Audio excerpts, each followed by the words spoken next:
the big obstacle for women is they give too much. See, there's a gene called, we could call it the reciprocity gene. And that's that if I give to you, you naturally want to give back to me. See, this is all women. You know, I'm going to do something for you. Now you're going to feel really an automatic obligation. I should do something for you. We go to a party and my friend invites me to his house for a party. And my wife, Bonnie, says, "Oh, we have to bring something." I say, "Why? It's their party." They invited us. You know, why do we have to bring something? You know, they're providing dinner. Oh, we should bring wine, or we should bring some flowers. See, that's that natural sense of there has to be this reciprocity. If you give to me something, I have to give to you. Now, men have that to a small extent, but men have an opposite gene, which is, it looks a little bit like, if you give something to me, then I take credit for it, and now I can relax. Okay. It's like our whole perspective in life is about earning. So, and if I earn something, I feel really good. If something's given to me, it feels good, but not like I did that. See, this sense of I did that is a man's self-esteem. You can see this. I remember with little boys, my grandsons, trying to help them tie their shoe. No, I can do it myself. I can do it myself. Men want to look what I can do myself. That's our male energy.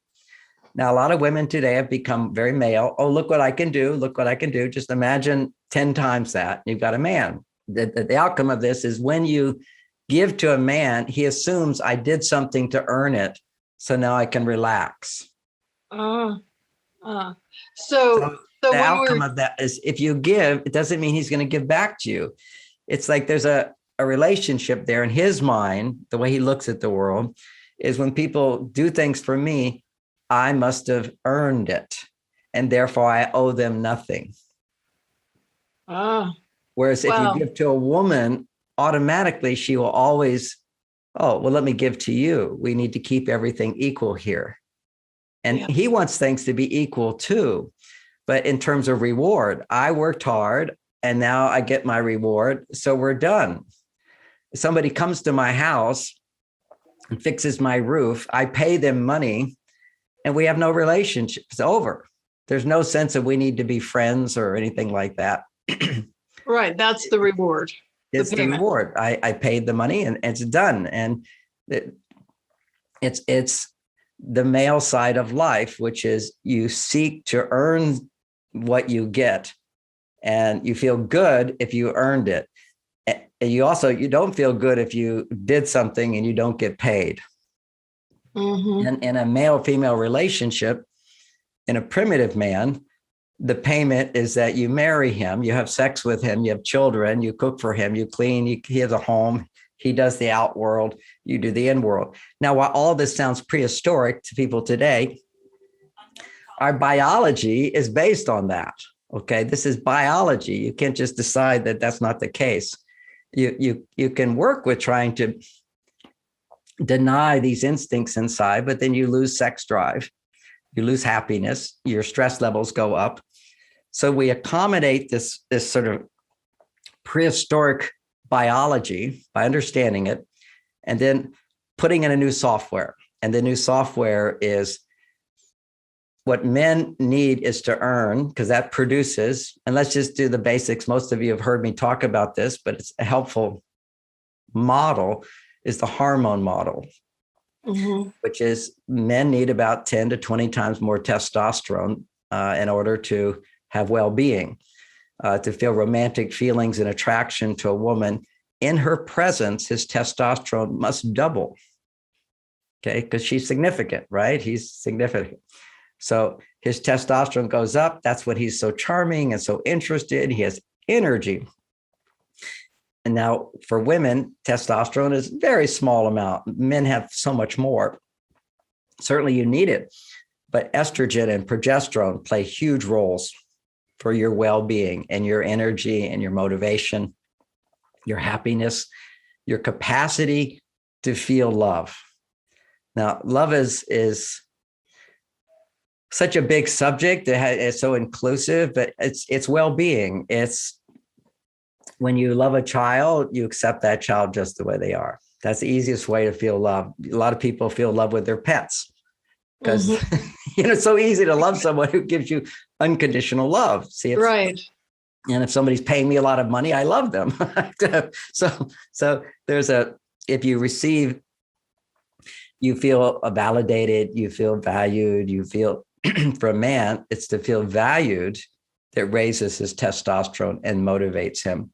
Then he's motivated to then experience something of the female world, which is his estrogen goes up when he appreciates you, when he experiences closeness with you, when you smile and you're happy with him, when he feels I'm successful in your presence. Two things happen. His testosterone goes up, but his estrogen levels also go up. Now, estrogen is all of your emotions, their feelings of love, appreciation, of trust, of comfort, of ease, joyfulness, pleasure. Everything that has to do with pleasure, with a big smile and a big yes, is estrogen. So when you're smiling to him, okay, he takes that personally. His testosterone goes up. It motivates him to come closer to you. And that will stimulate his estrogen levels now. So see, we're always seeking a balance of our masculine and feminine side. And men particularly find their female side. Two ways to find it. One is just to go to your female side and sit and watch TV. Any passive activity a man does is his female side, or take drugs. Whenever you're dependent on something outside yourself for happiness or pleasure or fulfillment, accomplishment, whatever, when you're depending on something outside, that's estrogen. When you're depending on what's inside, like, look what I did, that's going to be your testosterone. And so if men, you look at when relationships fall apart, women are always saying, I give and I don't get back. Mm-hmm. And so the challenge there is to not give so much, to get. I know why she's giving, because in her world, well, if you just give more, you'll get more, right? That's just the way it is. And in many places, that's true. It's the golden rule, give. But if you're empty and you give, then there's strings. It's like you feel depleted in a woman. Yeah, if you're empty and depleted and you're giving to get, and how do you know you're doing that? You don't really know when you're actually doing it, because you just naturally want to give. It feels good to give.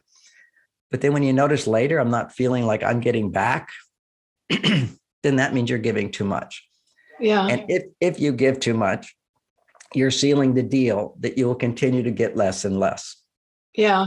So can I ask a couple of other questions about this, John, just to go a little deeper with this? Because I think this is such an important concept for women listening. So we have women that are out there dating, single, and you're right. We do have this tendency to want to give. A man does something nice for us, or he takes us on a couple nice dates or that sort of thing. And I have women ask me about this all the time.